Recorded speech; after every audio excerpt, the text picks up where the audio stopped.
പുറത്തൊന്ന് കറങ്ങാനിറങ്ങിയതാണ് Charlie. ഒറ്റയ്ക്ക് പുറത്തു പോക്ക് പാതിരാത്രിയോളം കറങ്ങുന്നതും അവനൊരുപാട് വിനോദമാണ്. എന്നാൽ പാതിരാത്രിയുള്ള കറക്കം മാത്രം ആർക്കും അനുവദിച്ചു കൊടുക്കില്ല. അതുകൊണ്ട് തന്നെ പാതിരാത്രി എന്നുള്ളത് 10 മണിയാക്കിയിട്ടുണ്ട്. ഇപ്പൊ ഷോപ്പിംഗ് കഴിഞ്ഞ് അവൻ വീട്ടിലേക്ക് പോയിക്കൊണ്ടിരിക്കുകയാണ്. 10 മണിയാകാൻ ഇനി 10 മിനിറ്റ് കൂടിയേ ഉള്ളൂ. അവൻ വേഗത്തിൽ കാർ മുന്നോട്ട് കുതിച്ചു. എന്നാൽ അപ്പോഴേക്കും ഒരു കാർ അവനെതിരെ വന്ന് ചാർലിയുടെ കാറിനെ തട്ടിത്തെറിപ്പിച്ചിരുന്നു. പെട്ടെന്ന് ഡ്രൈവിംഗ് സീറ്റിൽ നിന്ന് പുറത്തേക്ക് നോക്കി അവൻ്റെ കണ്ണുകൾ ക്രൂരമായി തിളങ്ങി. വൈകുന്നേരം 3 മണിക്കാണ് അനു കണ്ണു തുറക്കുന്നത്. അവളുടെ അടുത്ത് അപ്പോഴും അവളെ ഒരു കൈകൊണ്ട് ചേർത്ത് പിടിച്ച് ഡെവി ഉണ്ടായിരുന്നു. അവനെ ഒന്ന് നോക്കി ആ നെറ്റിയിൽ പ്രണയത്തോടെ ഒന്ന് ചുംബിച്ചവൾ പിന്നെ എഴുന്നേറ്റ് ബാത്റൂമിലേക്ക് പോയി. ഡെവി അപ്പോഴും നല്ല മയക്കത്തിലായിരുന്നു. മാർക്കോ ഗസ്റ്റ് ഹൗസിലിരുന്ന് മദ്യപിക്കുന്ന തിരക്കിലാണ്. സാധാരണ അവൻ്റെ മദ്യസേവ വീട്ടിൽ വെച്ചാണ്. എന്നാൽ ഇപ്പോൾ ചാർലി ഉള്ളത് കൊണ്ടാണ് അവൻ ഗസ്റ്റ് ഹൗസിലേക്ക് മാറിയത്. 2ാമത്തെ ബോട്ടിലും തീർത്ത് 3ാമത്തേത് എടുക്കുമ്പോഴാണ് അവൻ്റെ ഫോൺ റിങ് ചെയ്തത്. ഏത് പന്ന മോനാടാ എന്ന് പിറുപിറുത്തുകൊണ്ട് അവൻ ഫോൺ എടുത്ത് ചെവിയോട് ചേർത്തു. ഹലോ. അവൻ്റെ ശബ്ദം കുഴയുന്നുണ്ടായിരുന്നു. മാർക്കോ, ഉടനെ ഹോസ്പിറ്റലിലേക്ക് വാ. സ്റ്റീഫൻ്റെ ശബ്ദം അവൻ്റെ കാതിലേക്ക് പതിച്ചതും അവൻ ഗൗരവത്തോടെ ചോദിച്ചു. എന്തിന്? ചാർലിക്കൊരു ആക്സിഡൻറ്റ്. ഇപ്പോൾ ഹോസ്പിറ്റൽ അഡ്മിറ്റാണ്. നീ ഉടനെ ഇവിടെ എത്തണം. വാട്ട്? ദേഷ്യത്തോടെ മാർക്കോ തൻ്റെ സീറ്റിൽ നിന്ന് എഴുന്നേറ്റ് നിന്നു. അവൻ്റെ ദേഷ്യം കൊണ്ടും സങ്കടം കൊണ്ടും വലിഞ്ഞു മുറുകിയിരുന്നു മുഖം. ഇതുവരെ കുടിച്ച കള്ളിൻ്റെ കെട്ടിറങ്ങിയതുപോലെ തോന്നി അവന്. പെട്ടെന്ന് കാറിൻ്റെ കീയും എടുത്ത് ഹോസ്പിറ്റലിലേക്ക് തിരിക്കുമ്പോൾ അവൻ്റെ മനസ്സ് നിറയെ ഡെവി പറഞ്ഞ വാക്കുകളായിരുന്നു. നിനക്ക് സ്വന്തമെന്ന് പറയാൻ ആ ഒരുത്തനല്ലേ ഉള്ളൂ, നിന്റെ അനിയൻ ചാർലി. അവൻ്റെ ജീവൻ പണയപ്പെടുത്തിക്കൊണ്ട് നീ എന്നോട് യുദ്ധത്തിന് വരരുത്. വന്നാൽ നഷ്ടം നിനക്കായിരിക്കും. ഡെവിയുടെ വാക്കുകൾ ഓർക്കെ മാർക്കോയുടെ മുഖം ദേഷ്യം കൊണ്ട് ചുവന്നു. കണ്ണുകൾ നിറഞ്ഞു. എൻ്റെ ചാർലിക്ക് എന്തെങ്കിലും പറ്റിയ അതിന് നിന്നെക്കൊണ്ട് ഞാൻ കണക്ക് പറയിച്ചിരിക്കും. മാർക്കോയ പറയുന്നേ. ആ വാക്കുകളിൽ നിറഞ്ഞു നിന്നത് ഡെവിയോടുള്ള തീർത്താൽ തീരാത്ത പകയായിരുന്നു. ഐസുവിന് മുൻപിലുള്ള ചെയറിലിരിക്കുകയാണ് സ്റ്റീഫൻ. അവൻ്റെ മുഖം ദേഷ്യം കൊണ്ട് വലിഞ്ഞു മുറുകിയിട്ടുണ്ട്. ഇന്ന് തന്നെ ചാർലിയുടെ കാര്യത്തിൽ തീരുമാനമാകുമെന്ന് കരുതിയതാണ്. എന്നാൽ അപ്പോഴും അവൻ്റെ ജീവൻ ബാക്കിയായി. അപ്പോഴും അങ്ങോട്ടുള്ള തൻ്റെ കുരുക്കൾ നീക്കുന്നതിനെ കണക്ക് കൂട്ടുകയായിരുന്നു സ്റ്റീഫൻ. പെട്ടെന്നാണ് മാർക്കോയുടെ കാർ ഹോസ്പിറ്റലിന് മുൻപിൽ വന്നു നിന്നത്. അതിൽ നിന്ന് പുറത്തേക്കിറങ്ങി ഐസിയുവിലേക്ക് നടക്കുമ്പോൾ അവൻ്റെ കാലിന് വല്ലാത്ത വേഗതയായിരുന്നു. മാർക്കോ ഐസുവിന് മുൻപിലെത്തിയതും അവിടെ നിൽക്കുന്ന സ്റ്റീഫനെ കണ്ടതും മാർക്കോ അവനടുത്തേക്ക് പോയി. ചാർലിക്കിപ്പോൾ എങ്ങനെയുണ്ട് എന്ന് ഗൗരവത്തിൽ ചോദിക്കുമ്പോൾ അവൻ്റെ മുഖത്തെ ഭാവം എന്താണെന്ന് തിരിച്ചറിയാൻ സ്റ്റീഫന് കഴിഞ്ഞില്ല. അത് സ്റ്റീഫൻ മറുപടി പറയുന്നതിന് മുൻപ് അങ്ങോട്ട് വരുന്ന ഡോക്ടറിലേക്ക് അവൻ്റെ കണ്ണുകൾ പതിഞ്ഞു. സ്റ്റീഫൻ്റെ മറുപടി കാക്കാതെ അവൻ ഡോക്ടറിൻ്റെ അടുത്തേക്ക് പോയി. ഡോക്ടർ, ഞാൻ ചാർലിയുടെ ബ്രദറാണ്. അവനിപ്പോൾ എങ്ങനെയുണ്ട്? ടെൻഷനോടെ ഡോക്ടറോട് മാർക്കോ തിരക്കുമ്പോൾ അവൻ്റെ മനസ്സ് നിറയെ ചാർലിയെ ഓർത്തുള്ള വേവലാതിയായിരുന്നു. ഒരു പക്ഷേ നിങ്ങളുടെ ഭാഗ്യം കൊണ്ടായിരിക്കാം അത്രയും വലിയ ആക്സിഡൻറ്റിൽ നിന്നും ജീവൻ തിരിച്ചു കിട്ടിയത്. ചാർലിയുടെ 2 കാലിനും പൊട്ടലുണ്ട്. തല എവിടെയോ ചെന്നിടിച്ചത് കൊണ്ട് തന്നെ തലയുടെ വലത് സൈഡിലായി 4 സ്റ്റിച്ചുണ്ട്. ആക്സിഡൻ്റ് ആയ കാറിൻ്റെ അവസ്ഥ കണ്ടോ? നിങ്ങളുടെ അനിയൻ ജീവനോടെ ഉണ്ടെന്ന് വിശ്വസിക്കാൻ പോലും കഴിയില്ല എന്നാണ് കൊണ്ടുവന്നവർ പറഞ്ഞത്. ഒരു പക്ഷേ നിങ്ങളുടെ ഭാഗ്യം കൊണ്ടായിരിക്കും അവൻ രക്ഷപ്പെട്ടത്. ആ സമയത്ത് റോഡിലൂടെ പോയ ആരൊക്കെയോ അവനെ കൃത്യസമയത്ത് ഹോസ്പിറ്റലിൽ എത്തിച്ചു. എന്തായാലും ഇതൊരു കൊലപാതക ശ്രമമാണെന്ന് ഉറപ്പാണ്. എന്തായാലും പോലീസ് കേസ് എടുത്തിട്ടുണ്ട്. ഡോക്ടർ പറയുന്ന ഓരോ കാര്യങ്ങൾ കേൾക്കും തോറും മാർക്കോയുടെ മുഖം ദേഷ്യം കൊണ്ട് വലിഞ്ഞു മുറുകിക്കൊണ്ടിരുന്നു. കൈമുഷ്ടി ചുരുട്ടി അവൻ ദേഷ്യം നിയന്ത്രിക്കുമ്പോൾ ആ മനസ്സ് നിറയെ ഡെവിയോടുള്ള പകയായിരുന്നു. ആ സമയം ഡെവിയെ തല്ലിക്കൊല്ലാനുള്ള പകയുണ്ടായിരുന്നു മാർക്കോയ്ക്ക്. ഒരുവിധം തൻ്റെ ദേഷ്യം നിയന്ത്രിച്ച് മാർക്കോ ഡോക്ടറോട് ചോദിച്ചു, എനിക്ക് അവനെ ഒന്ന് കാണാൻ പറ്റുമോ? പക്ഷേ ഒരുപാട് സമയമെടുക്കരുത്. Okay doctor. ഹോസ്പിറ്റൽ ഡ്രസ്സ് ധരിച്ച് മാർക്കോ ഐസുവിൻ്റെ അകത്തേക്ക് കയറി. ഐസുവിലേക്ക് കയറിയതും കണ്ടത് കൈകാലിലും തലയിലും വലിയ കെട്ടുമായി കണ്ണടച്ച് കിടക്കുന്ന ചാർലിയെയാണ്. റോഡ് സൈഡിലായി മുഖം തട്ടിയതിൻ്റെ ഭാഗമായി നെറ്റിയിലും ചുണ്ടിലും കവിളിൻ്റെ ഒരു സൈഡിലും ചെറുതായി പോറിയിട്ടുണ്ട്.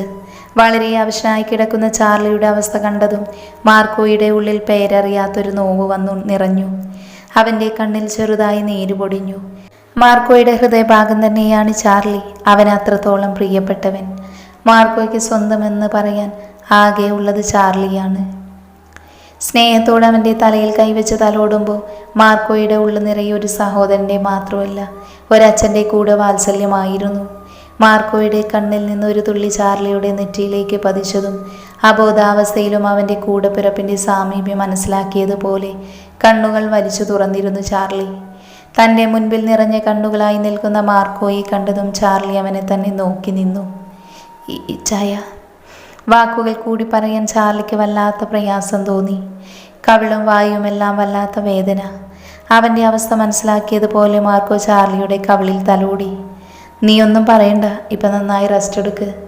നീ ഇവിടെ എഴുന്നേൽക്കുന്നതിന് മുൻപ് നിന്നെ ഈ അവസ്ഥയിലാക്കിയ ആ ഡേവിഡിനെ കൊണ്ട് ഞാൻ ഇതിലെല്ലാം കണക്ക് പറയിപ്പിച്ചിരിക്കും. പകയോടെ മാർക്കോ പുലമ്പി. ആ സമയം മാർക്കോയുടെ കണ്ണുകളിൽ എരിഞ്ഞു നിന്നത് പകയായിരുന്നു. കുറച്ച് സമയം കൂടി നിന്നതിന് ശേഷമാണ് മാർക്കോ ഐസിയുവിൽ നിന്ന് പുറത്തേക്ക് ഇറങ്ങിയത്. അപ്പോഴും അവനെ കാത്ത് സ്റ്റീഫൻ പുറത്ത് നിൽപ്പുണ്ടായിരുന്നു. മാർക്കോ, നമ്മുടെ സംശയം ശരിയാണ്. ഇതിന് പിന്നിൽ ഡേവിഡ് തന്നെയാണ്. ചാർലിടിച്ചിരുന്ന ആ കാറിലുണ്ടായിരുന്നത് ഡേവിഡ് തന്നെയാണ്. സാക്ഷികളുണ്ട്, ഒരാൾ സമ്മതിച്ചു. സ്റ്റീഫന്റെ വാക്കുകൾ കേൾക്കെ മാർക്കോയുടെ മുഖം ദേഷ്യം കൊണ്ട് ചുവന്നു. പേശികളെല്ലാം വലിഞ്ഞു മുറുകി. അതേ ദേഷ്യത്തോടെ മാർക്കോ സ്റ്റീഫനെ ഒന്ന് നോക്കി. ഒരു വേള മാർക്കോയുടെ കണ്ണുകളിൽ കാണുന്ന അഗ്നിയിൽ സ്റ്റീഫൻ ഒന്ന് പകച്ചു. പിന്നെ അവൻ്റെ ഉള്ളിലെ കുറുക്കൻ ഉണർന്നു. എനിക്കറിയാം മാർക്കോ, നിന്റെ മുഖത്തെ ദേഷ്യത്തിൽ നിന്ന് തന്നെ കൊല്ലാനുള്ള പകയുണ്ട് നിനക്ക് എന്ന് മനസ്സിലാക്കി. നീ വിഷമിക്കേണ്ട മാർക്കോ, നിന്റെ കൂടെ എന്തിനും ഏതിനും ഞാനുണ്ട്. അതിനവനെയും അവൻ്റെ കുടുംബത്തെയും വേരോടെ ഇല്ലാതാക്കാനാണെങ്കിൽ അങ്ങനെ. സ്റ്റീഫന്റെ സംസാരം കേട്ടതും ദേഷ്യം നിയന്ത്രിക്കാനെന്നോണം തൻ്റെ കൈമുഷ്ടി ചുരുട്ടി പിടിച്ചു മാർക്കോ നിന്നു. ഡെവി നല്ല ഉറക്കത്തിലായിരിക്കുമ്പോഴാണ് അവൻ്റെ ഫോൺ റിങ് ചെയ്തത്. റിംഗ് ടോണിൻ്റെ ശബ്ദത്തിൽ ഡെവി പതിയെ കണ്ണു തുറന്നു നോക്കി. തൻ്റെ കൈകൊണ്ട് ബെഡിലാകെ അനുവിനെ തിരഞ്ഞുവെങ്കിലും അവളെ കാണാൻ കഴിഞ്ഞില്ല. കുറച്ച് മണിക്കൂറുകൾ മുൻപുള്ള തങ്ങളുടെ പ്രണയ സംഗമം ഓർത്തതും ഡെവിയുടെ മുഖത്തൊരു കള്ളച്ചിരി വിരിഞ്ഞു. അപ്പോഴാണ് വീണ്ടും അവൻ്റെ ഫോൺ റിങ് ചെയ്തത്.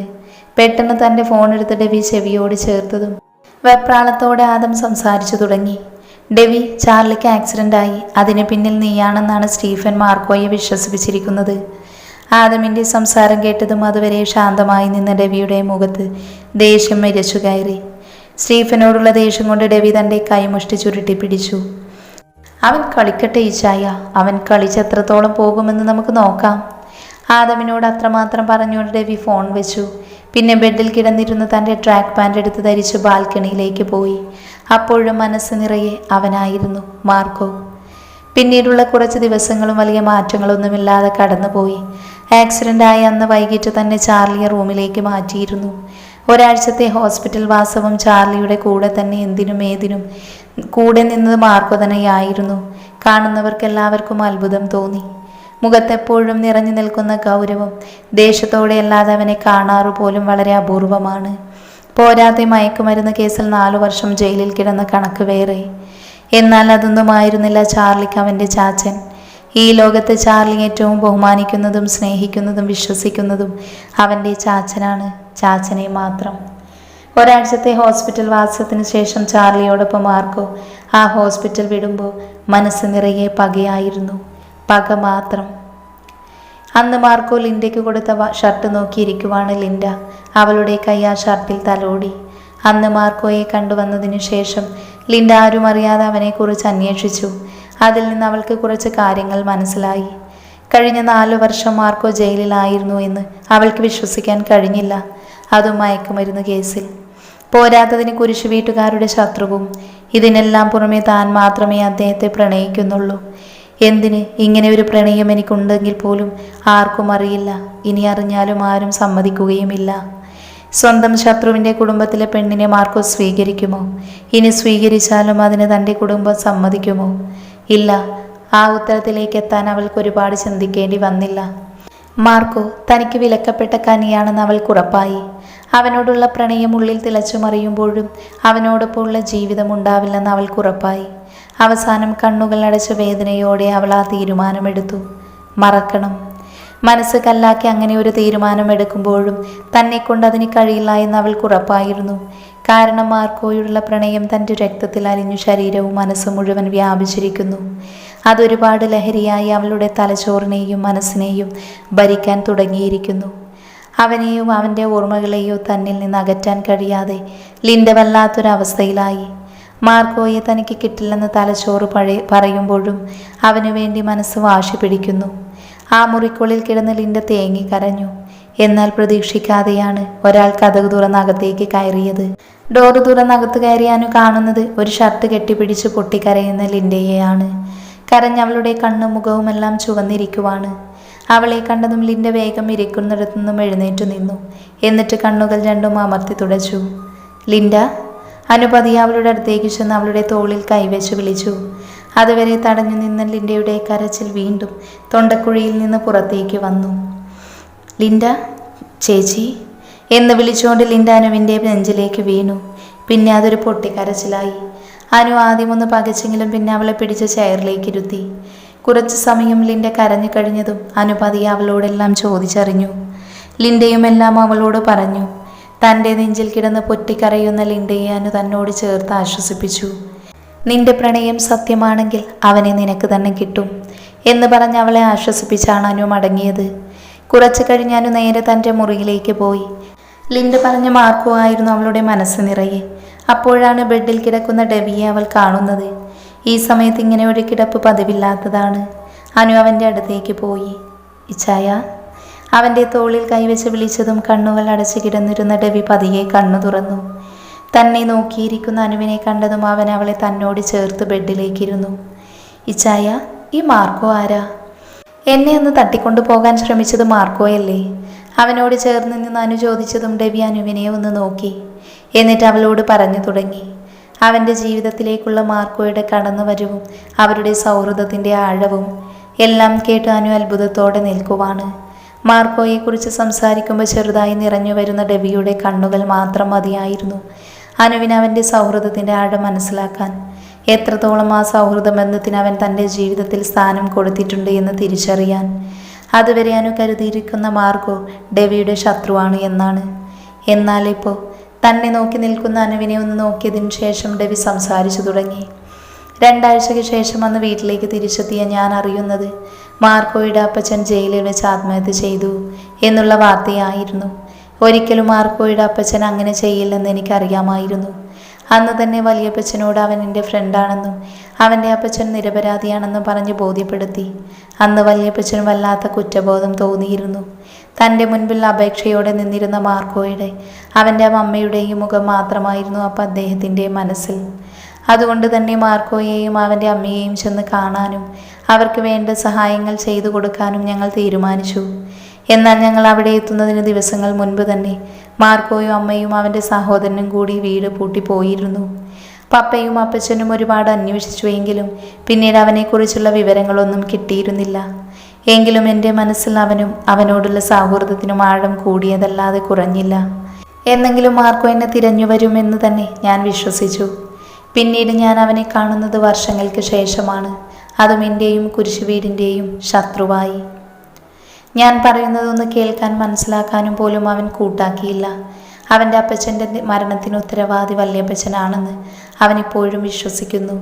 അതിനിടയിൽ അവൻ്റെ ജീവിതത്തിലേക്ക് കടന്നുകൂടിയവനാണ് സ്റ്റീഫൻ. ആട്ടിൻ തോലിട്ട ചെന്നായ. അവനിലെ പകയും വിദ്വേഷവും കുത്തിവെച്ചത് സ്റ്റീഫൻ തന്നെയായിരുന്നു. എന്നാൽ 4 വർഷങ്ങൾക്ക് മുൻപുണ്ടായ സംഭവമാണ് മാർക്കോയെ 4 വർഷത്തെ ജയിൽവാസത്തിന് കാരണക്കാരനാക്കിയത്. അന്ന് മാർക്കോയും ഞാനും ബിസിനസ് ശത്രുക്കളാണ്. വർഷങ്ങളായുള്ള കുരിശു വീട്ടുകാരുടെ പാരമ്പര്യവും ഞങ്ങളുടെ സ്ഥാപനത്തിൽ ആളുകൾക്കുള്ള വിശ്വാസവും കൊണ്ട് എന്നും 1-ാം സ്ഥാനത്ത് ഞങ്ങൾ തന്നെയായിരുന്നു. വളരെ പെട്ടെന്നുള്ള വളർച്ചയായിരുന്നു മാർക്കോയുടേത്. അതുകൊണ്ട് തന്നെ അവനെ കുരിശു വീടിൻ്റെ ഒപ്പമെത്താൻ കഴിഞ്ഞില്ലെങ്കിലും ഒട്ടും പുറകിലല്ലായിരുന്നു. എന്നാൽ അപ്രതീക്ഷിതമായാണ് മാർക്കോയുടെ കമ്പനി മുഖേന നടക്കുന്ന മയക്കുമരുന്ന് ഡീലിനെ കുറിച്ച് ഞാൻ അറിയുന്നത്. ഞാൻ അറിയുന്ന മാർക്കോ ഒരിക്കലും അങ്ങനെയൊന്നും ചെയ്യില്ല എന്ന് എനിക്ക് ഉറപ്പായിരുന്നു. അതുകൊണ്ട് തന്നെ അവൻ്റെ പിന്നിൽ നിന്ന് ആരോ കളിക്കുന്നുണ്ട് എന്ന് ഞാൻ ഉറപ്പിച്ചു. മാർക്കോയോട് അതിനെക്കുറിച്ച് സംസാരിക്കാൻ ശ്രമിച്ചെങ്കിലും എന്നെ കാണാൻ പോലും അവൻ തയ്യാറായില്ല. അതുകൊണ്ട് തന്നെ എൻ്റെ അടുത്ത ഫ്രണ്ടായിരുന്നു SP അൻവറുമായി ഈ കാര്യം ഞാൻ ഡിസ്കസ് ചെയ്തു. എന്നാൽ പിന്നീട് ഞാൻ അറിഞ്ഞ വാർത്ത 30 കിലോ മയക്കുമരുന്നുമായി മാർക്കോ പോലീസിൻ്റെ പിടിയിലായി എന്നുള്ളതായിരുന്നു. അപ്പോഴും അതിൻ്റെ സത്യാവസ്ഥ എനിക്ക് മനസ്സിലായില്ല. എന്നാൽ പിന്നീട് അവൻ എൻ്റെ മുൻപിൽ നിരത്തിയ തെളിവുകളൊന്നും എനിക്ക് വിശ്വസിക്കാൻ കഴിഞ്ഞില്ല. മാർക്കോയുടെ കമ്പനി കഴിഞ്ഞ് 3 വർഷമായി മയക്കുമരുന്ന് ഡീലാണ് ചെയ്യുന്നത്. അതിലവൻ്റെ കമ്പനി ഇൻവെസ്റ്റ് ചെയ്യുന്നതും വാരിക്കൂട്ടുന്നതും കോടികളാണ്. ഇതിനു പിന്നിൽ മാർക്കോ ഇല്ലെന്ന് വിശ്വസിക്കാൻ ആരെക്കൊണ്ടും കഴിയുന്നുണ്ടായിരുന്നില്ല. കാരണം തെളിവുകൾ അത്രയ്ക്ക് സ്ട്രോങ് ആയിരുന്നു. അതുകൊണ്ട് തന്നെ കോടതി വിധിച്ച 4 വർഷത്തെ ശിക്ഷ അവൻ അർഹതപ്പെട്ടതാണ് എന്ന് എനിക്കും തോന്നി. മാർക്കോ ജയിലിലായിരുന്ന ഈ 4 വർഷം പിന്നീട് അവൻ്റെ കമ്പനി മുഖേന ഒരു മയക്കുമരുന്ന് ഇടപാടും നടത്തിയിരുന്നില്ല. പിന്നെ പതിയെ ഞാനും മനഃപൂർവ്വം തന്നെ മാർക്കോയെ മറവിക്ക് വിട്ടുകൊടുത്തു.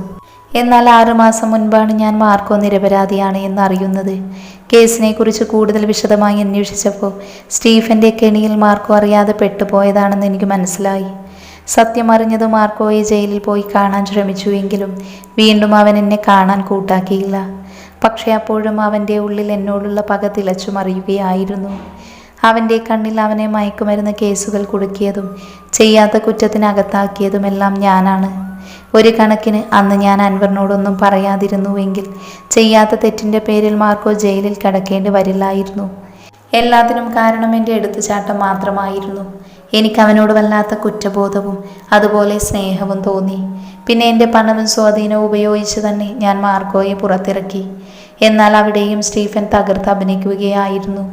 അവൻ്റെ കണ്ണിൽ എന്നോടുള്ള പക കുത്തിവെക്കുന്നതിനോടൊപ്പം മാർക്കോയ്ക്ക് മുൻപിൽ ഏറ്റവും നല്ല വിശ്വസ്തൻ എന്നുള്ള പട്ടവും അവൻ സ്വന്തമാക്കി കഴിഞ്ഞു. ഞങ്ങളെ 2 പേരെയും പരസ്പരം യുദ്ധം ചെയ്യിക്കുക. അതിൻ്റെ അവസാനം ഒരാൾ കൊല്ലപ്പെട്ടാൽ മറ്റേയാളെ അവൻ തന്നെ കൊല്ലും. അതോടുകൂടി മാർക്കോയുടെ സ്വത്തുക്കളെല്ലാം അവൻ്റെ കയ്യിലാവും. അതാണ് സ്റ്റീഫൻ്റെ പ്ലാന്. എന്നാൽ അവന് ശരിക്കുള്ള ഡെവിയെ അറിയില്ല. സ്റ്റീഫൻ്റെ ശരീരത്തിൽ ജീവൻ നിലനിൽക്കുന്നുണ്ട് എങ്കിൽ അതിനൊരു കാരണം മാത്രമേ ഉള്ളൂ, മാർക്കോയ്ക്ക് സ്റ്റീഫൻ്റെ മേലുള്ള വിശ്വാസം എന്നില്ലാതാകുന്നു. അന്ന് അവൻ്റെ അന്ത്യമാണ്. അത് മാർക്കോയുടെ തന്നെ കൈകൊണ്ട്. അത് പറഞ്ഞ് പുച്ഛത്തിലൊന്ന് ചിരിച്ചു ഡെവി.